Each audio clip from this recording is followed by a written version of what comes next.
The Trump administration threatened a trade war over breastfeeding. U.S. officials threatened Ecuador over a breastfeeding resolution and suddenly backed off once Russia stepped in. Trump's escalating trade war has plenty of unlikely victims, from Trump's beloved Harley-Davidson to red state standbys like Kentucky bourbon. But the latest target of the Trump administration's wrath might be the most baffling and counterproductive one yet: breastfeeding mothers. U.S. officials tried to sabotage what should have been an uncontroversial international resolution to support breastfeeding, the New York Times reported Sunday, by threatening the country that sponsored it with trade punishments and the withdrawal of military aid. Even worse, and weirder, the United States only backed off its attacks on breastfeeding once Russia got involved. The bizarre incident took place this spring in Geneva at the United Nations-affiliated World Health Assembly.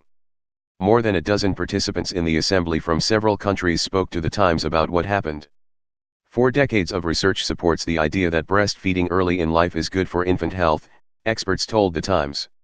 One recent study found that universal breastfeeding would prevent 800,000 child deaths worldwide and save $300 billion thanks to reduced healthcare costs and better outcomes.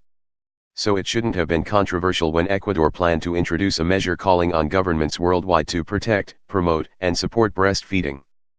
But the United States delegation to the assembly made a blunt threat against Ecuador, the Times reported: drop the resolution, or else Washington would unleash punishing trade measures and withdraw crucial military aid.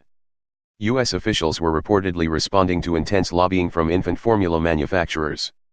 Another provision in Ecuador's resolution called on policymakers to follow international code that restricts the inappropriate marketing of breast milk substitutes. Ecuador promptly dropped the breastfeeding resolution, and health advocates desperately sought a new sponsor. At least a dozen countries refused because they feared U.S. retaliation, officials from Uruguay, Mexico, and the United States told the Times. Then Russia stepped in to sponsor the breastfeeding measure and suddenly, the Americans stopped their threats.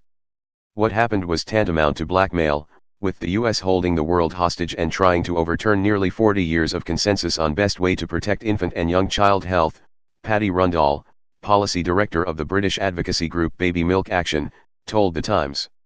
This story feels like a game of Trump administration Mad Libs.